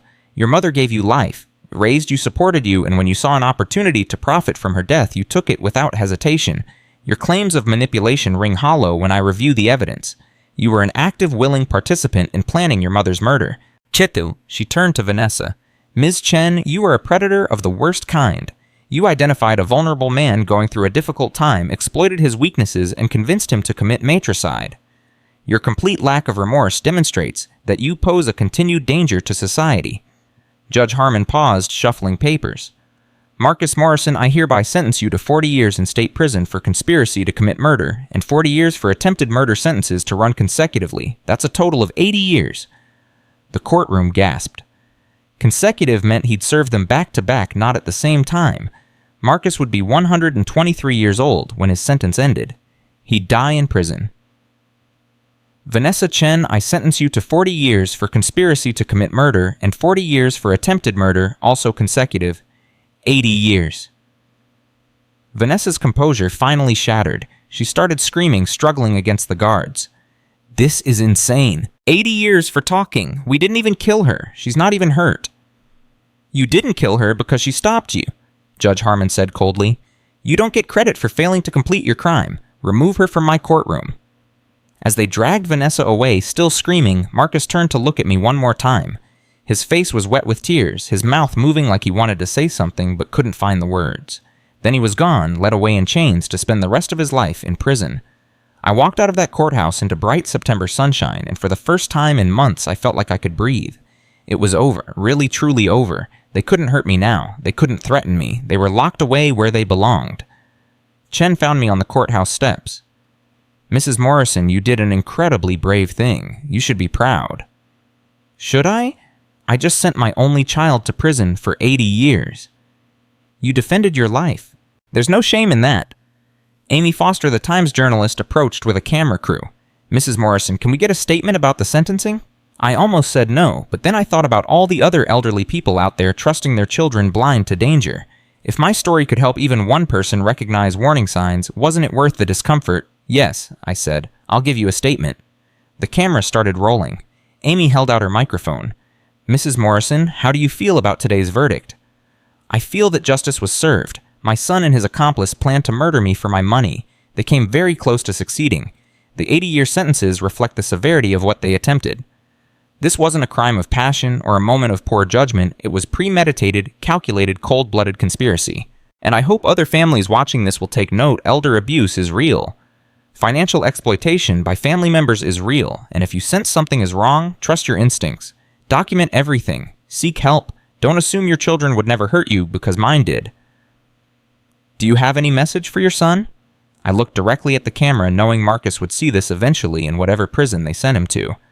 I loved you, Marcus. I still love you because you can't just turn off 30 years of being a mother, but I'll never forgive you. You made your choice when you decided my life was worth less than my money. Now you live with the consequences. 80 years is a long time to think about what you've done. The interview went viral. Within days, I was being contacted by news outlets around the world, by advocacy groups for elder rights, by prosecutors in other states handling similar cases. My story became a rallying cry, a cautionary tale, a symbol of fighting back against family abuse. But the attention was exhausting. I was 74 years old, and I'd just been through the most traumatic experience of my life. I wanted peace. I wanted quiet. I wanted to go back to my library, volunteering, and my garden, and my simple life. 2 weeks after sentencing, I was in my garden, pruning roses, when Jennifer's car pulled into the driveway. Emma and Noah burst out running toward me with something clutched in Emma's hand. Grandma, we made you something at school. It was a card covered in crayon drawings and glitter. The front said, "We love you, Grandma," in Emma's careful handwriting. Inside were stick figure drawings of the three of us in my garden surrounded by flowers. I knelt down and hugged them both. Behats of these innocent children who'd lost their father to his own greed and stupidity. Thank you, sweethearts. This is the most beautiful thing anyone's ever given me. Jennifer approached more slowly. She looked better than the last time I'd seen her, less exhausted, more settled. I hope it's okay that we came by. The kids have been asking about you constantly. It's more than okay. Come inside, I'll make lunch. While the kids played in the garden, Jennifer and I sat in the kitchen drinking tea. She was quiet for a long time before finally speaking. I heard about the sentencing. 80 years. That's essentially a life sentence. Yes? Part of me is glad. For what he tried to do to you, for what he put the kids through for destroying our family. But another part of me is just sad that this is how it ended. Sad that my children's father will die in prison. I understand. I feel the same way. He's still my son, Jennifer. Sending him to prison was the hardest thing I've ever done. But it was him or me, and I chose me. You chose survival. Anyone would have done the same. Would they? I'm not sure. A lot of people would have made excuses, would have given him another chance, would have believed his apologies and promises to change. But I couldn't take that risk, and honestly, after hearing him plan my death in such detail, I don't think I could have ever looked at him the same way again. Even if he'd served just a few years and gotten out, I'd always wonder if he was still thinking about it, if he was waiting for another opportunity. Jennifer reached across the table and squeezed my hand. For what it's worth, I think you're incredibly brave, and I'm glad the kids still have you in their lives. They need at least one grandparent who isn't... She stopped searching for the right word. A murderer, I supplied. I was going to say broken, but yeah, that too. We laughed, then dark humor in a dark situation, but it felt good to laugh. It felt human. Over the next few months, life slowly returned to something like normal. I went back to volunteering at the library 3 days a week. I tended my garden. I had Jennifer and the kids over every Sunday for lunch. I started sleeping through the night again without nightmares of Marcus standing over my bed with a pillow or a handful of pills. The story faded from the headlines, replaced by newer tragedies and scandals. Occasionally, I'd get recognized at the grocery store or the post office. Aren't you that woman whose son tried to kill her? But mostly people let me be. 6 months after the sentencing, I received a letter in the mail. Prison stationery, Marcus's handwriting. I stared at it for a long time before opening it. The letter was 3 pages long, handwritten on lined paper. It started with apologies, the same ones he'd made in court, about being manipulated, about not knowing what he was doing, about loving me. But then it shifted to blame. He blamed Vanessa for corrupting him. He blamed me for being too controlling, for not selling the house when he'd asked for setting him up instead of giving him a chance to back out. He blamed the FBI for entrapment. He blamed the prosecutor for being too aggressive. He blamed the jury for not understanding. And at the end, he asked for money. He wanted me to put funds in his prison commissary account so he could buy extra food and supplies. He wanted me to hire a better lawyer to appeal his conviction. He wanted me to visit him. I read the letter twice, then I walked to my fireplace and burned it. Every page reduced to ash. He still didn't understand what he'd done wrong. He still thought he was the victim, and he still thought he could manipulate me, could make me feel guilty enough to support him financially even after he'd tried to murder me. I didn't write back. I never would. But I did receive another letter, this one from the Department of Corrections. Vanessa had put me on her visitor list and requested that I come see her. The audacity was stunning. I called the prison and had myself removed from her approved visitors list immediately. The first anniversary of the arrest came and went. I marked it privately alone in my house, remembering that terrifying Friday night, when I'd sat across from my son knowing he intended to poison me. Remembering Agent Torres's voice in my ear saying, "We're coming in." Remembering the moment the front door burst open, and I knew I was safe. I was 75 now, officially elderly by anyone's standards. But I didn't feel elderly. I felt strong. I felt capable. I felt like I'd earned my place in this house, in this life, through fire and blood and betrayal. Patricia from the library threw me a surprise birthday party. Nothing elaborate, just cake and punch in the children's reading room with a few dozen friends and fellow volunteers. Jennifer brought the kids. Emma, now 8, read a poem she'd written about her brave grandma. Noah, 6, gave me a drawing of a superhero that he said was me because I'd fighted the bad guys. Agent Torres showed up too, off duty and smiling. Couldn't miss celebrating the toughest client I've ever had. Client, is that what I was? Witness, victim, survivor, hero, take your pick, you're all of them. David Chen? The prosecutor sent a card with a note inside. Catherine, I've been doing this job for 18 years, and I've never had a witness as strong and composed as you. Thank you for your courage. You made my job easy. Congratulations on your birthday and on your well-deserved peace. That night, after everyone had gone home and the house was quiet, I sat in my bedroom, the same bedroom where Marcus had planned to stage my suicide, and I thought about everything that had happened. A year ago, I'd been a naive widow who trusted her son implicitly. Now I was a survivor, a fighter, a woman who'd faced down a man evil and won. I opened my laptop and started typing. Amy Foster had mentioned several times that I should write a book, and other survivors had been reaching out asking for details on how I'd protected myself. Maybe it was time to tell the full story to help other people recognize the warning signs to show elderly victims that they could fight back. The words came easily.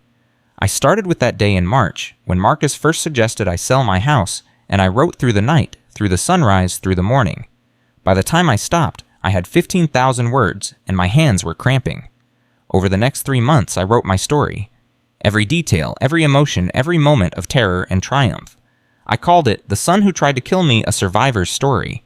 I sent it to a literary agent who Amy had recommended, and within 2 weeks I had a book deal. The publisher wanted to release it to coincide with the upcoming appeals court hearings. Marcus and Vanessa had both filed appeals claiming ineffective counsel, improper evidence admission, and excessive sentencing. Their appeals were denied within hours of oral arguments. The evidence was too strong, the sentences too justified. My book came out in hardcover in October, exactly 18 months after the arrest. It debuted at number 3 on the New York Times bestseller list and climbed to number 1 within 2 weeks. Suddenly, I was on morning talk shows, giving interviews, speaking at conferences about elder abuse. I donated all the proceeds, every penny, to organizations fighting elder abuse and supporting survivors. I didn't need the money. I had more than enough. What I needed was to make something good come from something so terrible. Marcus heard about the book in prison. He sent another letter, this one furious, accusing me of profiting from his misfortune, of ruining what little chance he had at a normal life after prison. I burned that letter too. 2 years after the conviction, Jennifer remarried. A good man, a kind man, who'd met her at her grief support group and fallen in love with her strength. He was wonderful with Emma and Noah, and they started calling him Dad within 6 months. At the wedding, Emma asked me to walk her down the aisle as flower girl since her grandfather was dead and her father was in prison. "You're the bravest person I know, Grandma," she told me as we walked together. "When I grow up, I want to be strong like you." I cried, then happy tears for the first time in years. 3 years after the conviction, I received a call from Agent Torres. "Catherine, I thought you should know. Vanessa Chen was attacked in prison last night. Another inmate, someone whose mother had died under suspicious circumstances. Vanessa survived, but she's in critical condition."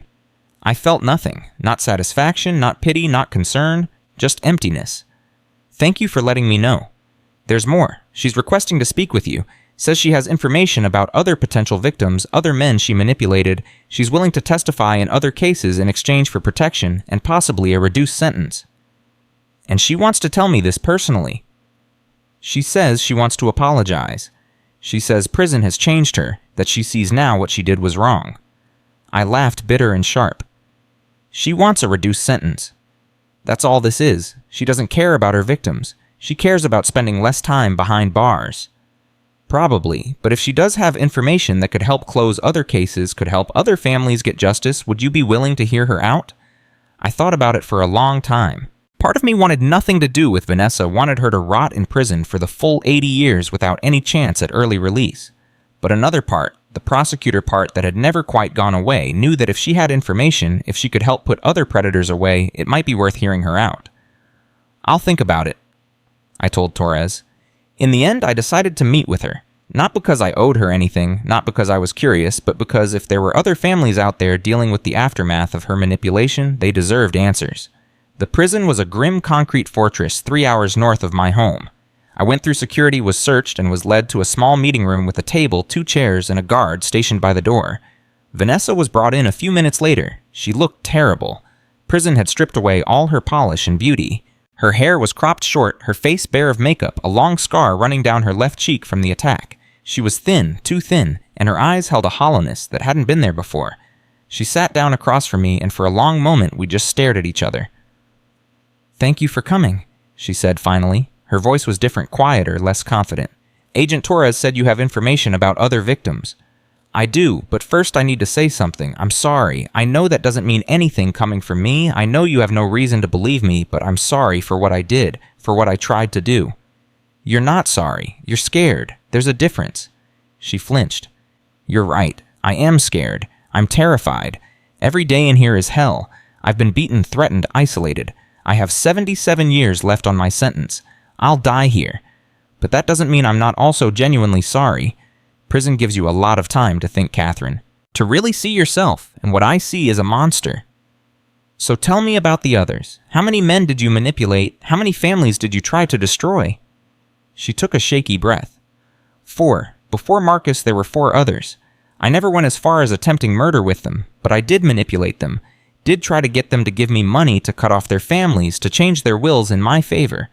One of them, Gerald Patterson in California, died of a heart attack 2 years ago. His family thinks it was natural causes, but I was encouraging him to skip his heart medication, telling him doctors were too cautious that he was strong enough without pills. He died 3 days before he was supposed to sign a new will leaving me everything. My blood ran cold. "You killed him." "I don't know, maybe. I didn't force him to stop taking his medication, but I definitely pushed him toward that decision. His family deserves to know. They deserve to investigate properly. Over the next 2 hours, Vanessa gave me names, dates, details. 4 men ranging in age from 52 to 78. All wealthy. All vulnerable in some way, recently divorced, recently widowed, estranged from their families. She'd found them through work, through social events, through carefully cultivated connections. She'd seduced them, isolated them, and systematically worked to get access to their money. Why are you telling me this now? Because I'm dying. She said it matter-of-factly, like she was commenting on the weather. The attack damaged something internal. The doctors say I have maybe 2 years left, probably less. My attorney is filing for compassionate release, but it won't be approved unless I provide substantial cooperation with other investigations. So yes, part of this is self-serving. I want to die outside these walls. But part of it is also that I don't want to leave this world having destroyed so many lives without at least trying to make amends. Amends, I repeated. You think confession equals amends?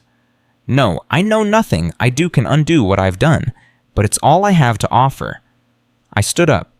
I'll pass your information to the appropriate authorities. They can decide what to do with it. But Vanessa, I want you to understand something. You're not a victim of circumstance. You're not a product of a difficult childhood or bad influences. You're a predator who made deliberate choices to hurt people.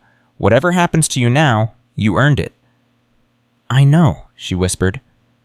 I know. I walked out of that prison and didn't look back. The information Vanessa provided led to 3 open investigations in different states. 2 families got closure when they learned their loved ones had been manipulated. 1 case was reopened as a possible homicide.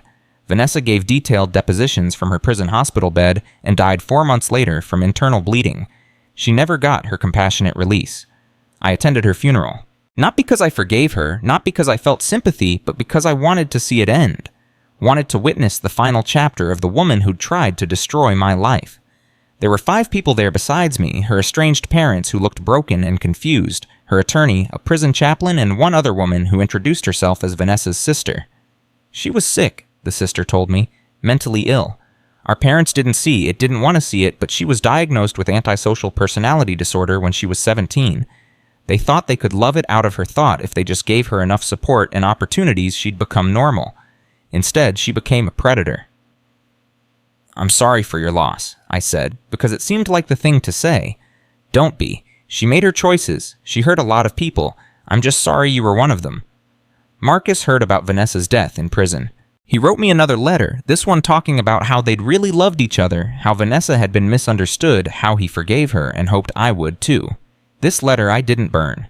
I saved it as a reminder of how delusional my son had become, how completely he'd detached from reality. 5 years after the conviction on what would have been my 80th birthday, I sat in my garden surrounded by Emma and Noah, now 13 and 11, Jennifer and her new husband Tom, Patricia, and several friends from the library, Agent Torres and her family, and David Chen, who'd become a good friend over the years. Emma had written another poem, this one, about how her grandmother had taught her that being kind didn't mean being weak, that loving someone didn't mean letting them hurt you, that survival sometimes required hardness, but never required cruelty. You showed me what strength looks like, Emma read. Not the strength to hurt others, but the strength to protect yourself. Not the strength to seek revenge, but the strength to seek justice. You're my hero, Grandma, today and always. I looked around at these people, my chosen family, my real family, the ones who'd stood by me through the worst experience of my life, and I realized something. Marcus had tried to take everything from me. My life, my peace, my faith in family, but he'd failed. I was still here. I was still strong. I was surrounded by love and laughter and good people, and he was in a prison cell alone with his regrets and his delusions, facing another 75 years of isolation and consequences. I'd won, not because I'd destroyed him, I hadn't wanted that, but because I'd survived, because I'd fought back, because I'd refused to be a victim. That night, after everyone had gone home, I went to my computer and added a final chapter to the 2nd edition of my book that was coming out next month. I titled it 5 Years Later on Survival and Forgiveness. I wrote about the journey from victim to survivor, about learning to trust again, about the relationships I'd rebuilt, and the ones I'd had to let go. I wrote about Emma and Noah, about watching them grow up, knowing their father tried to murder their grandmother, but refusing to let that define them. I wrote about Jennifer finding love again, about Agent Torres becoming a dear friend, about the community that had supported me. And I wrote about Marcus, not with anger or bitterness, but with a kind of sad acceptance. My son made choices that destroyed his life and nearly destroyed mine. I can't forgive him. Forgiveness requires remorse, requires change, requires understanding of wrongdoing, and he's demonstrated none of those things. But I can accept that he's gone.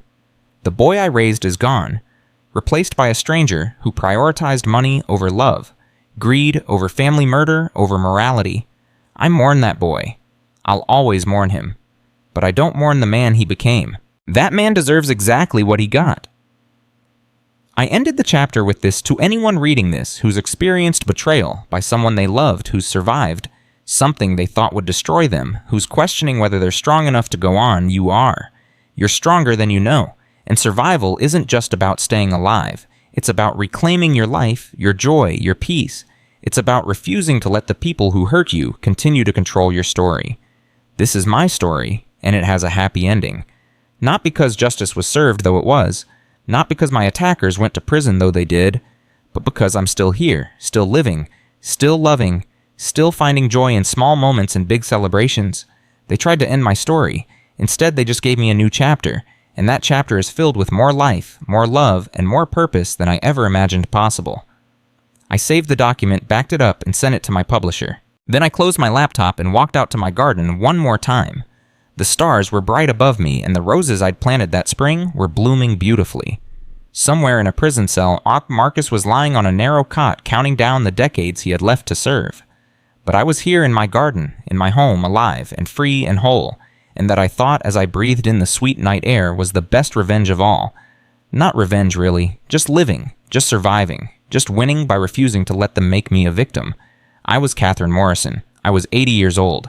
My son had tried to murder me and failed, and I had the rest of my life ahead of me, however long that might be, to live exactly as I chose. On my terms, in my house, with my family, safe, strong, and finally at peace.